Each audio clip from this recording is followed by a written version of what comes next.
മലങ്കര ദർശനിലെ സംഗീതവും ഞാനും എന്ന പ്രോഗ്രാമിലേക്ക് വീണ്ടും ഏവർക്കും സ്വാഗതം. സംഗീതവുമായി ബന്ധപ്പെട്ട് ജീവിക്കുന്ന വ്യക്തിത്വങ്ങളെ പരിചയപ്പെടുത്തുക എന്നുള്ളതാണ് ഈ പ്രോഗ്രാമിൻ്റെ ലക്ഷ്യം. ഇന്ന് ഈ പ്രോഗ്രാമിൽ നമ്മളോടൊപ്പമായിരിക്കുന്നത് എത്രയും സ്നേഹവും ബഹുമാനവുമുള്ള ശ്രീ സജി നെല്ലിക്കാലയാണ്. സംഗീത അധ്യാപകൻ, ഗാനരചയിതാവ്, അതുപോലെ സംഗീതം നിർവഹിക്കുന്നതായ വ്യക്തിത്വം, അത്തരത്തിലൊക്കെ കഴിവ് തെളിയിച്ചിട്ടുള്ളതായ ഒരു വ്യക്തിത്വമാണ്. അദ്ദേഹത്തിൻ്റെ ജീവിതത്തിലേക്ക് നമുക്കൊന്ന് പ്രവേശിക്കാം. അദ്ദേഹത്തിൻ്റെ ശബ്ദത്തിലൂടെ തന്നെ നമുക്കതിനെ തിരിച്ചറിയുകയും ചെയ്യാം. നിറഞ്ഞ സന്തോഷത്തോടുകൂടെ ഈ പ്രോഗ്രാമിലേക്ക് സ്വാഗതം ചെയ്യുന്നു. സജി നെല്ലിക്കാല എന്നുള്ളതായ നാമം ഒരുപക്ഷെ ഏവർക്കും അറിയാവുന്നതായ ഒരു പേരാണ് എന്ന് എനിക്ക് തോന്നുന്നു.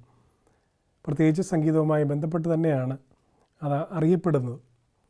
എങ്ങനെയാണ് ഈ സംഗീത ലോകത്തിലേക്ക് പ്രവേശിച്ചത് അല്ലെങ്കിൽ ആരംഭം കുറിച്ചത്? അതിന് ലഭിച്ചതായ പ്രചോദനം, അതിനെക്കുറിച്ചൊക്കെ ഒന്ന് വിവരിക്കാമോ?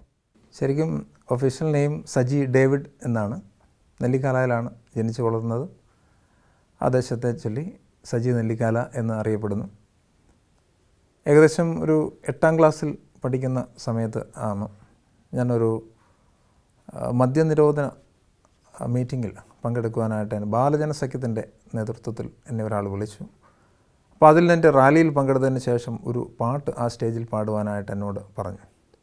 അന്ന് കേട്ട ഒരു പാട്ട് എൻ്റെ ഇടവക ഗായക സംഘത്തിലെ ഒരു മുതിർന്ന അംഗം, ഒരു ആൻറ്റി, അത് കേൾക്കുകയും പിന്നീട് അതിനോടടുത്ത സമയത്ത് തന്നെ എനിക്ക് പനിയായിട്ട് ആശുപത്രിയിൽ കിടക്കുന്ന സമയത്ത് ഞാനിങ്ങനെ പനിയായിട്ട് വിറച്ച് കിടക്കുമ്പോൾ ഈ ആൻറ്റി അവിടെ പനിയായിട്ട് വന്നു.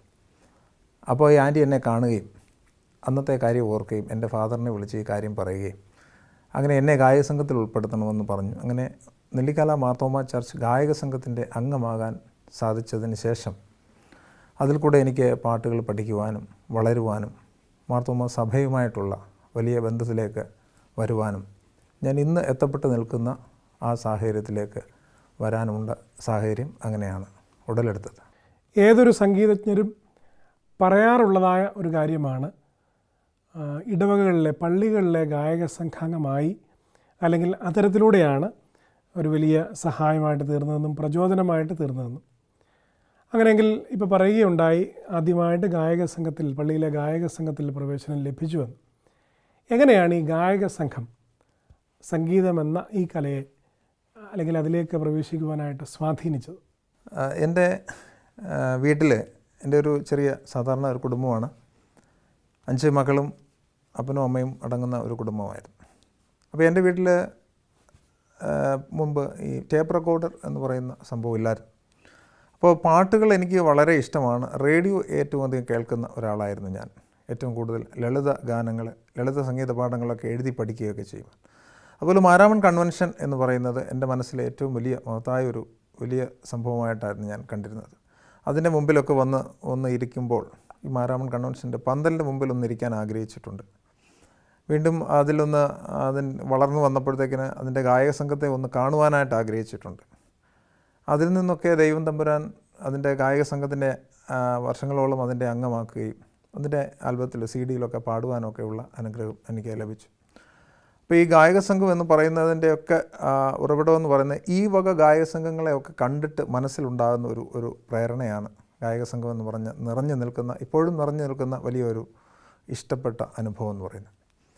അതിൽ ഇടവക ഗായക സംഘത്തിൽ കയറിയതിന് ശേഷം എനിക്ക് തോന്നുന്നു ആദ്യമായിട്ട് DSMCയുടെ ഒരു ഫുൾ ഓർക്കസ്ട്ര ടീം എൻ്റെ ഇടവകയിൽ വരികയും അത് ഞങ്ങളുടെ പള്ളികളിൽ ഒരു ക്വയർ ഫെസ്റ്റിവൽ, അന്നൊക്കെയുള്ള ഗായക സംഘത്തിൻ്റെ അജണ്ടയിലൊക്കെ ഉള്ള ഒരു വർഷത്തെ കാര്യങ്ങളിലുള്ള ഒരു കാര്യമാണ് ഒരു ക്വയർ ഫെസ്റ്റിവലൊക്കെ പല പള്ളികളിലും അരങ്ങേറാറുണ്ട്. അങ്ങനെ ഞങ്ങളുടെ പള്ളിയിലും അങ്ങനെ ഒരു ക്വയർ ഫെസ്റ്റിവൽ നടത്തിയപ്പോൾ DSMCയുടെ ഓർക്കസ്ട്ര ഞങ്ങളുടെ പള്ളിയിൽ 7-8 പീസ് ഓർക്കസ്ട്ര വന്ന് അന്ന് ഞാൻ നമ്മുടെ പഴയ തലമുറ ഓർക്കസ്ട്രേഷൻ ചെയ്യുന്ന ആൾക്കാരുമായിട്ടൊക്കെ കൂടിയിണങ്ങി ആദ്യമായിട്ട് യഹൂദിയായിലെ എന്ന് പറയുന്ന ഒരു ഗാനം മൈക്ക് വെച്ച് പാടുവാനായിട്ട്, ഫുൾ ഓർക്കസ്ട്രയുടെ കീഴിൽ പാടുവാനായിട്ട് സാധിച്ചു. അതിൽ നിന്ന് വീണ്ടും ഇടവക ഗായക സംഘങ്ങളുടെ ഒരു മത്സര പരിപാടികൾ, അഖില കേരള ഗായക സംഘ മത്സരങ്ങൾ, അങ്ങനെയുള്ള മത്സരങ്ങൾക്ക് പങ്കെടുക്കുവാനായിട്ട് ഗായക സംഘങ്ങൾക്ക് ഒത്തിരി പ്രചോദനമുണ്ടായിട്ടുണ്ട്. അങ്ങനെ ഗായകസംഘ മത്സരങ്ങളിൽ പങ്കെടുക്കുവാനായിട്ട് എനിക്കും അതിനുള്ള സാധ്യത ലഭിച്ചു. അങ്ങനെ ഇടവക ഗായകസംഘത്തിൻ്റെ ലീഡറായി ചുമതലയൊക്കെ ഏറ്റതിന് ശേഷം ഗായകസംഘത്തെ പരിശീലിപ്പിക്കുവാനായിട്ട്, എൻ്റെ സ്വന്തം ഇടവകയിലെ തന്നെ ഗായകസംഘത്തെ പരിശീലിപ്പിക്കുവാനായിട്ട് അങ്ങനെ തുടങ്ങി. അങ്ങനെ സ്വന്തം ഗായകസംഘത്തിൽ പരിശീലനവും തുടർന്ന് പരിശീലിപ്പിക്കുകയും ഉള്ള ആ സ്വാതന്ത്ര്യങ്ങൾ കിട്ടി, അതിൻ്റെ അറിവുകൾ കിട്ടി. അതിനുശേഷം ഈ മത്സര പരിപാടികളിൽ വെസ്റ്റേൺ 4 പാർട്സുകൾ ഞങ്ങൾ പാടുവാനായിട്ട് തുടങ്ങി. അങ്ങനെ അത് പാടാനായിട്ട് തുടങ്ങിയതിന് ശേഷം ഈ പാട്ടുകൾ പഠിക്കുവാനും ഈ 4 പാർട്സ് പഠിപ്പിക്കുവാനും ഒക്കെയുള്ള ഒരു വലിയ കഴിവ് നമുക്ക് ദൈവം തമ്പുരാൻ ബലഹീനനായ എനിക്ക് തന്നു. അങ്ങനെ ആ ഒരു പഠനത്തിൽ കൂടെയാണ് ശരിക്കും ഗായക സംഘത്തിൻ്റെ ഒരു ഗ്രൂപ്പ് പെർഫോമൻസിനെ പറ്റി നമുക്ക് പല ഗായക സംഘങ്ങളെ കാണുവാനും അതിൽ നിന്നുള്ള അനുഭവങ്ങൾ കിട്ടുവാനും പലരുടെ പാട്ടുകൾ കേൾക്കുവാനും ഇനി അങ്ങനെ ഒന്ന് പാടണം, അങ്ങനെ ഗായക സംഘത്തെ പരിശീലിപ്പിക്കണം, ഇങ്ങനെയൊക്കെയുള്ള ഇഷ്ടങ്ങൾ മനസ്സിൽ വന്നതിനെ വീണ്ടും വീണ്ടും പ്രോത്സാഹിപ്പിച്ച് എൻ്റെ ഇടവകയിലെ ഗായക സംഘ അംഗങ്ങളുടെ കൂടെ അവരുടെ ഒരു പ്രചോദനം കൂടെ അപ്പോൾ നന്നായിട്ട് പാടുവാനായിട്ട് തുടങ്ങിയ ശേഷം ഗായക സംഘ മത്സരങ്ങളിൽ സോളോ കോമ്പറ്റീഷനുകളിലൊക്കെ പങ്കെടുക്കുവാനായിട്ട് സാധിച്ചു. അങ്ങനെ ശരിക്കും സോളോ കോമ്പറ്റീഷനുകളിൽ പങ്കെടുക്കുകയും ഫസ്റ്റ് പ്രൈസുകൾ വാങ്ങിക്കുകയും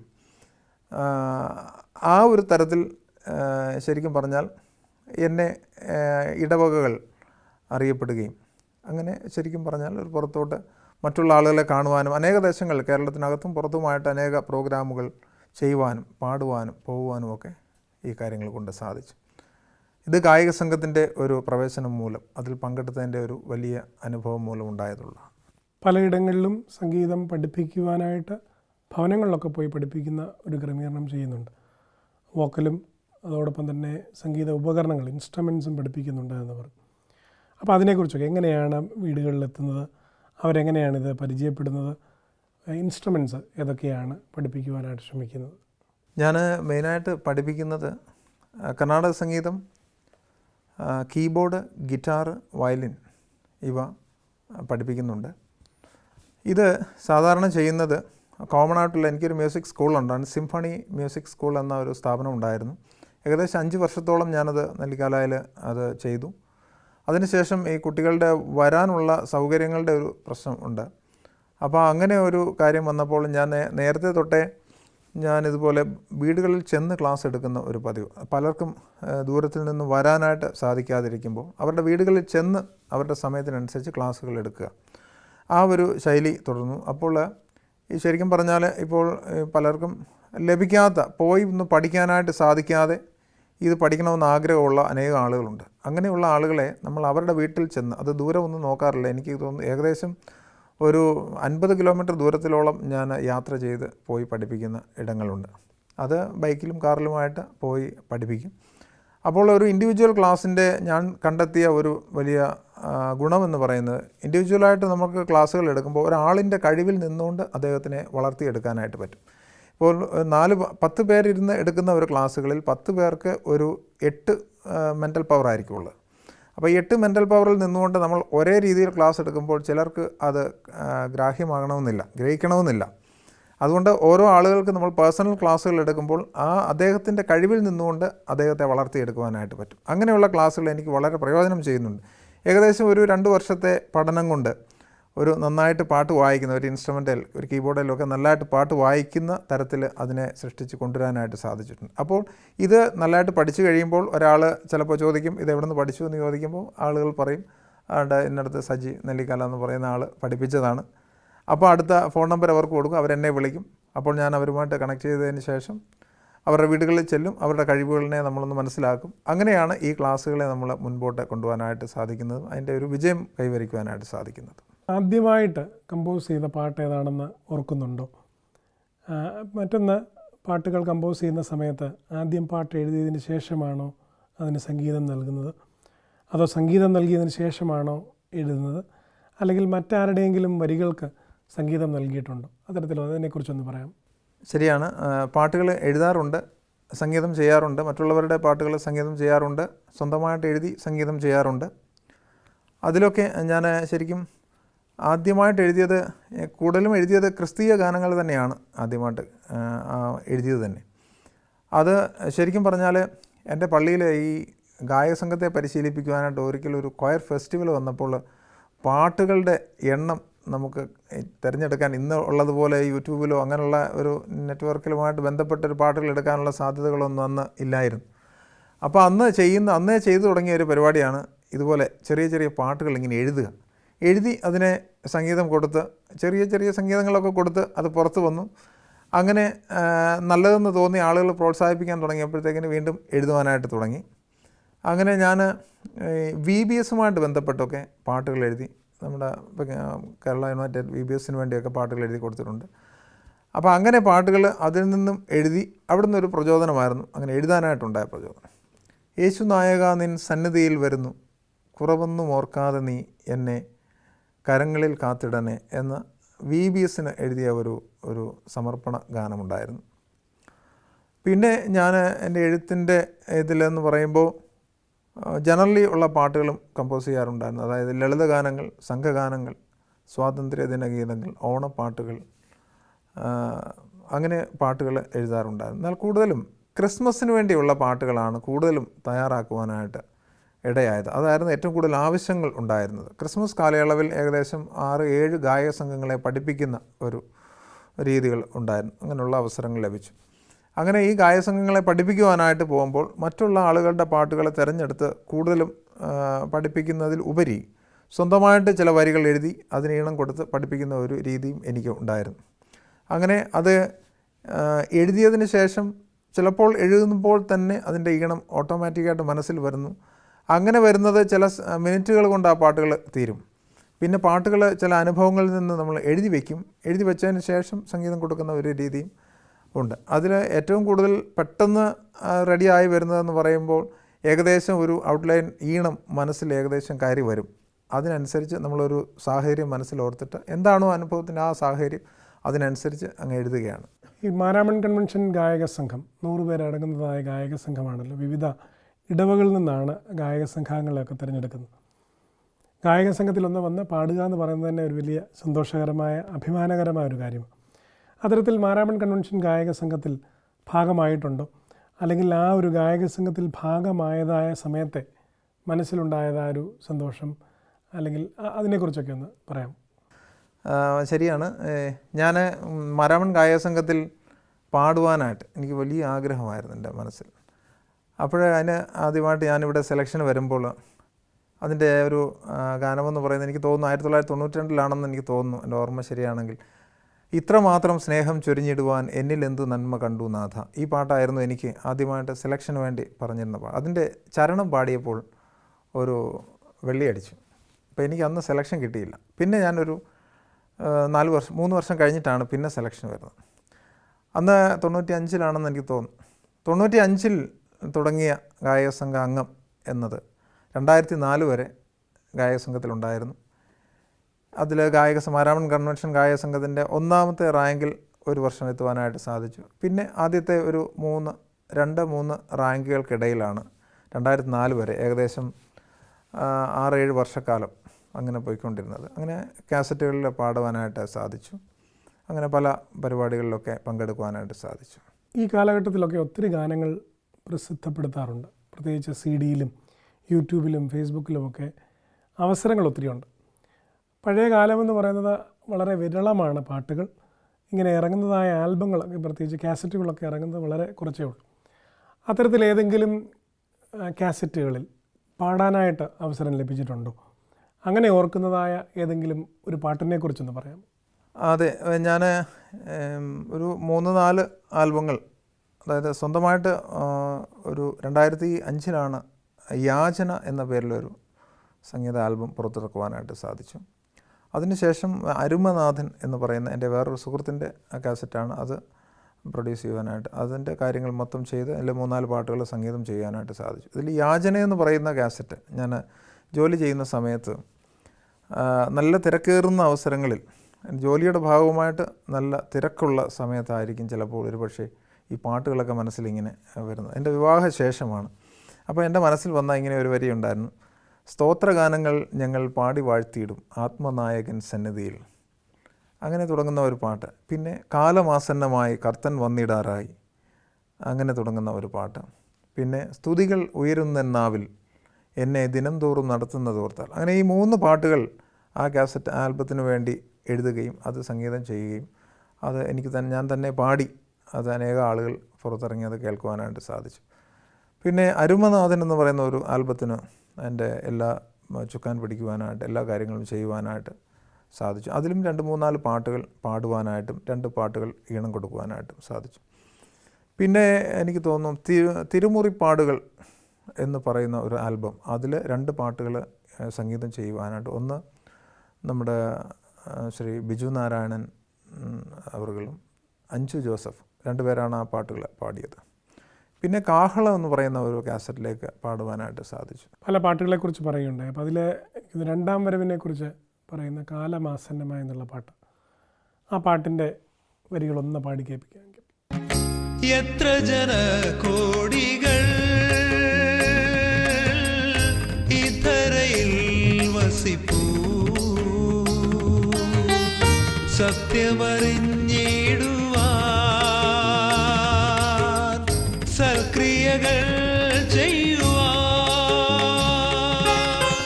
സത്യാത്മാവേ സ്തുതിച്ചിധരെ വാഴുവാൻ ശക്തിയെ തന്നിടുക. സത്യാത്മാവേ സ്തുതിച്ചിധരെ വാഴുവാൻ ശക്തിയെ തന്നിടുക. കാലമാസന്നമായി കർത്തൻ വന്നിടറാ. ഓരോ ഗാനങ്ങളും ചിട്ടപ്പെടുത്തുന്നതിന് ഏതെങ്കിലും തരത്തിലുള്ളതായ അനുഭവങ്ങൾ പലപ്പോഴും ഉണ്ടാകാറുണ്ട്. അത്തരത്തിൽ അനുഭവങ്ങളുടെ മധ്യത്തിൽ വെളിച്ചത്തിൽ ഏതെങ്കിലും പാട്ടുകൾ എഴുതാനായിട്ട് ഇടയായിട്ടുണ്ടോ? ആ പാട്ടിൻ്റെ വരികളെക്കുറിച്ചൊക്കെ ഒന്ന് വ്യക്തമാക്കാൻ. തീർച്ചയായും എൻ്റെ പാട്ടുകൾ, എഴുതിയിട്ടുള്ള പാട്ടുകളൊക്കെ എൻ്റെ ഓരോ അനുഭവങ്ങളിൽ നിന്നുള്ള പാട്ടുകൾ തന്നെയാണ്. അതിൽ പ്രത്യേകിച്ച് സ്തുതികൾ ഉയരുന്ന നാവിൽ എന്നെ ദിനംതോറും നടത്തുന്നത് ഓർത്താൽ എന്ന ഒരു ഗാനമുണ്ട്. അത് എൻ്റെ ജീവിതത്തെ ഒത്തിരി സ്പർശിക്കുന്ന, അതായത് എനിക്ക് എൻ്റെ ഒരു കാലിന് ബലഹീനതയുണ്ട്, കാല് വയ്യാത്ത ആളാണ്. അപ്പോൾ എനിക്ക് നടക്കുവാനായിട്ട് ഒത്തിരി ബുദ്ധിമുട്ടുണ്ട്. അപ്പോൾ നടക്കുവാനായിട്ടുള്ള ബുദ്ധിമുട്ടിൽ ഞാൻ എൻ്റെ ചെറുപ്പത്തിൽ ഓർക്കുമായിരുന്നു എങ്ങനെ ഞാൻ മുന്നോട്ട് കാര്യങ്ങളൊക്കെ കൊണ്ടുപോകും.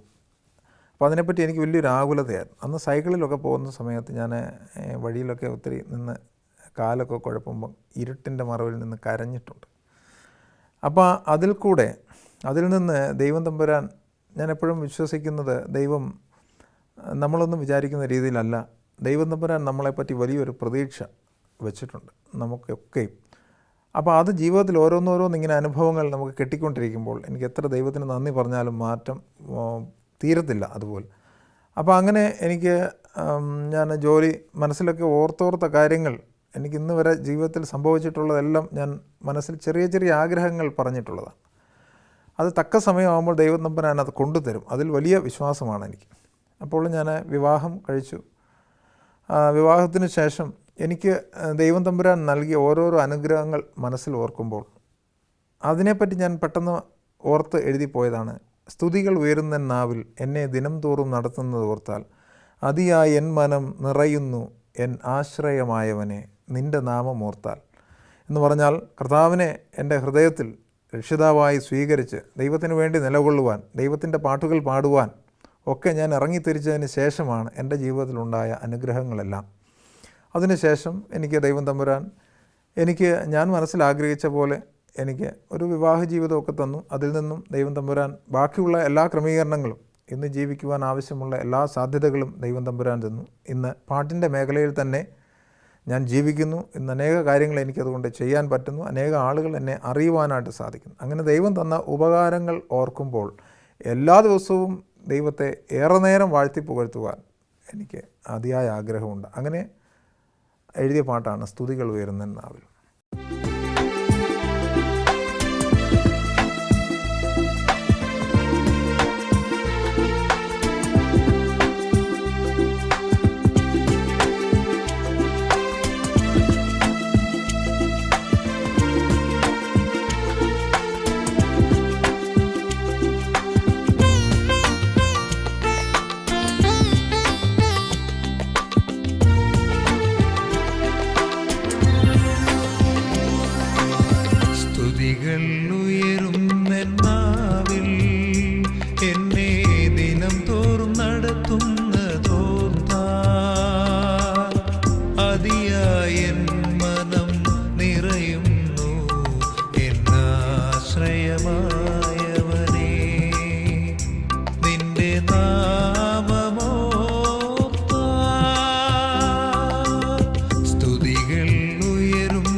നമിച്ചിടും ഞാൻ നിന്നെ അനുദിനവും.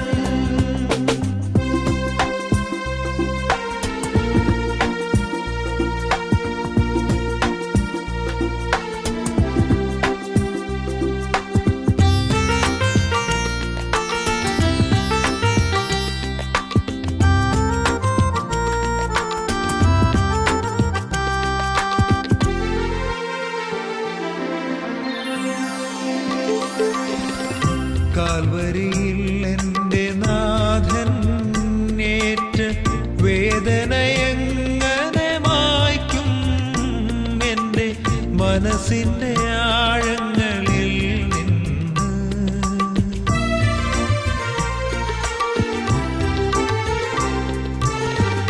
കാൽവരിയിൽ എൻ്റെ നാഥൻ ഏറ്റ വേദനയെങ്ങനെ മായ്ക്കും എൻ്റെ മനസ്സിൻ്റെ ആഴങ്ങളിൽ നിന്ന്. മറക്കാനാവതിൽ ഒരു നാളും എൻ്റെ നാഥ, ഓ എൻ്റെ യേശുനായക.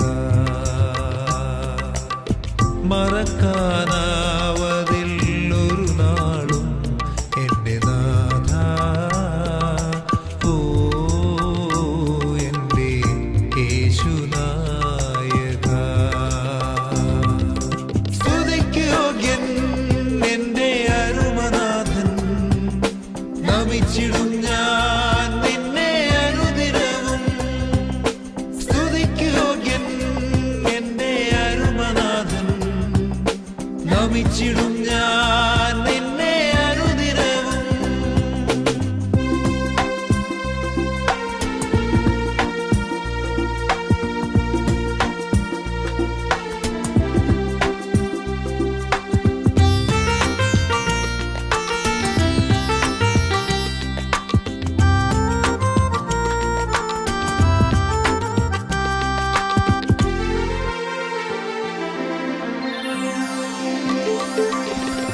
പാപവും ശാപവും ഏൽക്കാതെങ്ങനെ നിൻ സന്നിധേ വന്നു ചേരും ഞാൻ ഈ ലോക ജീവിതത്തിൽ നിന്ന്.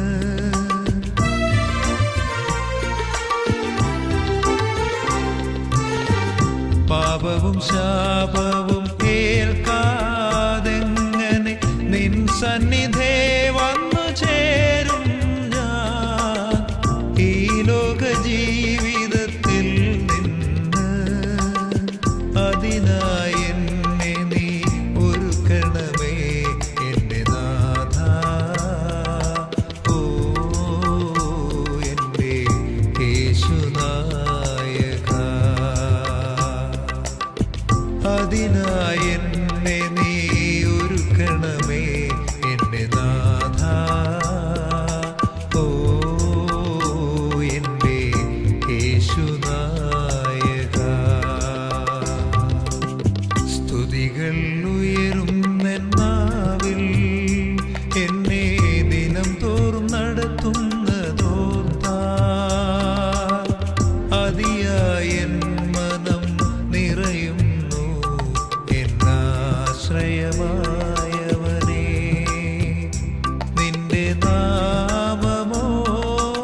നാമമോർത്താൽ സ്തുതികൾ ഉയരുന്നെന്നാവിൽ എന്നെ ദിനം തോറും നടത്തുന്നതോർത്താൽ അതിയായ എൻ മനം നിറയുന്നു എന്നാശ്രയമായവനേ. നിന്റെ നാമമോർത്താൽ സ്തുതിക്ക് യോഗ്യൻ എൻ്റെ അരുമനാഥൻ, നമിച്ചിടും ഞാൻ നിന്നെ അനുദിനവും. സ്തുതിക്ക് യോഗ്യൻ എൻ്റെ അരുമനാഥൻ, നമിച്ചിടും ഞാൻ നിന്നെ അനുദിനവും. ഒരു ക്രിസ്ത്യാനി എന്നുള്ളതായ നിലയിൽ പ്രത്യേകിച്ച് ഈ ഒരു കഴിവ് ദൈവം തമ്പുരാൻ നൽകി എന്ന് വിശ്വസിക്കുമ്പോൾ ക്രൈസ്തവൻ എന്നുള്ളതായ നിലയിൽ ഉള്ള ഒരു സാക്ഷ്യം, പ്രത്യേകിച്ച് ഈ ഒരു താലന്ത് ദൈവം നൽകിയെന്നും അല്ലെങ്കിൽ ആ താലന്തിനെ എങ്ങനെ ദൈവനാമത്തിൽ പ്രയോജനപ്പെടുത്താമെന്നൊക്കെ ചിന്തിച്ചിട്ടുണ്ടോ? അല്ലെങ്കിൽ ഒരു ക്രിസ്ത്യാനിയായ ഒരു സംഗീതജ്ഞൻ എന്ന് പറയുന്നതിൽ സന്തോഷം തോന്നിയിട്ടുണ്ടോ, അഭിമാനം തോന്നിയിട്ടുണ്ടോ, അതോ വിഷമമാണോ തോന്നിയിട്ടുള്ളത്? തീർച്ചയായും ഒരു ക്രൈസ്തവ ഗായകൻ എന്നതിൽ ഞാൻ ഏറ്റവും വളരെ ചാരിതാർത്ഥ്യത്തോടുകൂടി വളരെ സന്തോഷത്തോടുകൂടെ നിൽക്കുന്ന ആളാണ്. ശരിക്കും ഒരു ക്രൈസ്തവനായതുകൊണ്ടാണ് ഞാൻ ഇതിലേക്ക് എനിക്ക് ഇന്ന് നിൽക്കുന്ന നിലയിൽ എനിക്കാകുവാനായിട്ട് സാധിച്ചത്. പാട്ടുകളെന്ന് പറയുമ്പോൾ ക്രിസ്തുവിനെ സ്തുതിക്കുന്ന പാട്ടുകൾ എഴുതുക, അത് പാടുക എന്ന് പറയുന്നത് ജീവിതത്തിൽ ഏറ്റവും വലിയ അനുഗ്രഹമായിട്ട് ഞാൻ കൽപ്പിക്കുന്ന ഒന്നാണ്. ഈ ഒരു ക്രൈസ്തവനായതുകൊണ്ടാണ്, ശരിക്കും ഈ ക്രൈസ്തവ മേഖലയിൽ പ്രവർത്തിക്കുവാനായിട്ട് സാധിച്ചതുകൊണ്ടാണ് ഞാൻ ഇന്നുള്ള സാധ്യതകൾ എനിക്ക് അനുഭവിക്കുവാനായിട്ട് സാധിക്കുന്നത്. അനേക ഇടങ്ങളിൽ കേരളത്തിനകത്തും പുറത്തും അനേക സഭകളിൽ എല്ലാ സഭകളുടെയും പാട്ടുകൾ പാടാറുണ്ട്. അങ്ങനെ എല്ലാ സഭകളുടെയും കൂടെ ഇന്ന സഭയെന്നൊന്നുമില്ല, പാട്ട് എന്ന് പറയുന്നത് എല്ലാ സഭകൾക്ക് അതീതമാണ് പാട്ട്. എന്നാൽ ക്രൈസ്തവ ഗാനരചന അത് ഒത്തിരി തലങ്ങളിൽ നമുക്ക് ഉപയോഗിക്കുവാനായിട്ട് സാധിക്കും. അതിന് ഏറെ സാധ്യതകളാണ്, അനേക സാധ്യതകൾ, പല മേഖലകളിലാണ് അതിനുള്ള സാധ്യതകൾ വരുന്നത്. അങ്ങനെയുള്ള വ്യത്യസ്തമായ മേഖലകളിൽ പാട്ടുകൾ എഴുതുവാൻ ക്രൈസ്തവ പശ്ചാത്തലം എന്നെ ഒരുക്കിയിട്ടുണ്ട്. അതിലൊരു ക്രിസ്തീയ ഗായകൻ എന്ന അതിൽ ഞാൻ വളരെ സന്തോഷവാനാണ്. വേദന തളം കെട്ടി നിൽക്കുന്നതായ ജീവിത അനുഭവങ്ങളിലൂടെ യാത്ര ചെയ്തപ്പോഴും ദൈവം തമ്പുരാൻ നൽകിയതായ താലന്ത് സംഗീതമാണെന്ന് തിരിച്ചറിയുവാനും ആ സംഗീതവുമായി അനേകരുടെ ഹൃദയങ്ങളിൽ സ്ഥാനം നേടിയെടുക്കുവാനും സാധിച്ചതായൊരു വ്യക്തിത്വത്തെയാണ് ഇന്ന് നമുക്ക് പരിചയപ്പെടുവാനായിട്ടിടയായത്. പലയിടങ്ങളിലും ഇപ്പോഴും സംഗീത അധ്യാപകനായിട്ടും ഉപകരണങ്ങൾ പഠിപ്പിക്കുന്ന ഒരു വ്യക്തി എന്നുള്ളതായ നിലയിലും പ്രത്യേകിച്ച് ഗായക സംഘ പരിശീലകനായിട്ടും പ്രവർത്തിക്കുന്നു. തുടർന്നുള്ളതായ നാളുകളിലും ദൈവം തമ്പുരാൻ ധാരാളമായി ഉപയോഗിക്കുമാറാകട്ടെ എന്ന് പ്രാർത്ഥിക്കുന്നു. പ്രത്യേകമായിട്ട് ഈ പ്രോഗ്രാമിലേക്ക് വന്നതിലുള്ളതായ സന്തോഷവും സ്നേഹവും ഈ സമയത്ത് അറിയിക്കുകയും ചെയ്തു. വീണ്ടും സംഗീതവും ഞാനും എന്ന പ്രോഗ്രാമിൽ കാണാം.